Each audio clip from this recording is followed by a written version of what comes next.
Stardom Sid'em DST for week 6. I got 3 defenses you should be starting and only 1 defense you should be looking to get away from. You got notable teams like the Chiefs and Vikings on bye, so I can't keep hitting you guys with 2 defenses to fade. So let's get right into the episode.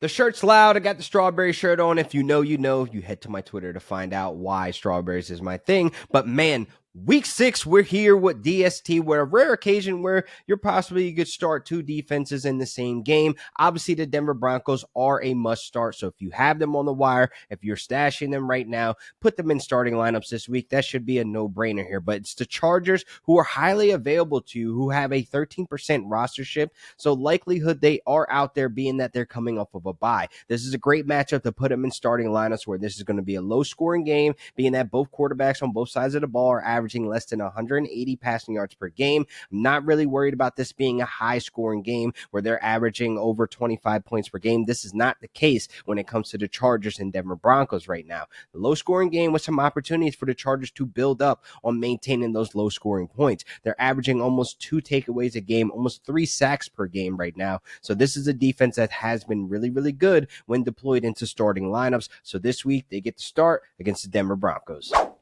Next up, the Texans DST defense have been a defense I kind of haven't been having in most of my starting lineups week to week, but this is a week you can put them in going against the New England Patriots, who are god-awful on offense. They can't get anything going, and if you haven't read the whiteboard, I do believe Jalen Polk should have gotten that touchdown, but more so, I'm not worried about the Patriots going out there lighting it up against the Texans defense, who are fairly good against the pass as well. They're a middle-of-the-pack defense overall, but this is a layup matchup where you can get the Texans off the waiver wire, or you've just been riding with them this entire season, but this hasn't been a defense that's been able to build off of maintaining the standard 10 points. This is a game where I think they can get after the quarterback because the Patriots have one of the worst O-lines in the NFL. They're kind of just letting everybody through the trenches like, hey, right this way.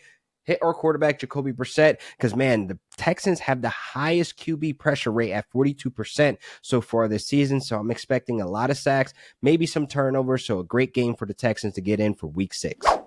Now, next up, full disclosure, I am not a huge fan of having the Philadelphia Eagles DST in starting lineups, but this is a rare occasion where I feel as though they can get slid in because they could be highly available to you on the waiver wire as well. Like I said, you got the Vikings on bye, you got the Chiefs on bye, 2 notable defenses that I think a lot of people have had this entire season. They kind of just been rocking with them until the wheels fall off, but the Eagles have the matchup against the Browns, who have a god-awful O-line as well. One of the worst O-lines, top 5 in sacks allowed. They're allowing the most pressures as well so far this season. Both of their starting tackles, are still banged up and injured. They've been injured this entire season. So this could be an area where they can get the takeaways, where they can build off the sacks and maintain the points, because the Browns have not been able to score more than 20 points in the game. So therefore, the Eagles, they get to start in week 6, and please don't let me down because I'm highly desperate. And I know a couple of people out there are watching this like, man, the Eagles have not been the defense that we've known of last season, which I get, but if you're desperate times, beggars can't be choosers. DST week 6, Eagles get to start.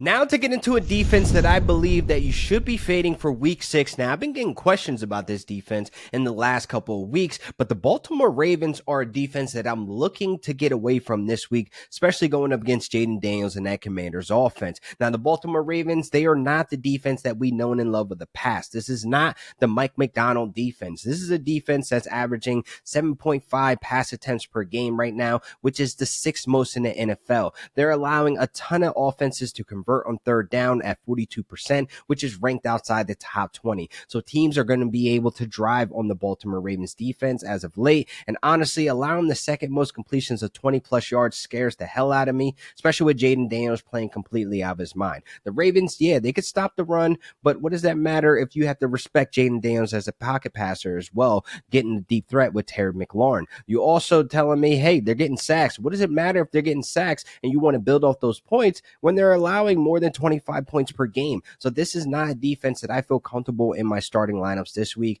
just based on I'm not looking for the low 4 to 5 points from this DST. I'm looking for defenses that can give me maximum points, especially with some notable teams on bye. If you're looking at this video, the previous defenses I named before this defense should be able to help you out this week and trying to get away from the Baltimore Ravens. Not saying they're a trash defense, but in these instances, why I make these videos, I want you guys to get maximum points. I want you guys to be able to build build off of those 10 points you start off with. So the Baltimore Ravens this week against Jaden Daniels, I don't think they're going to be cutting into starting lineups.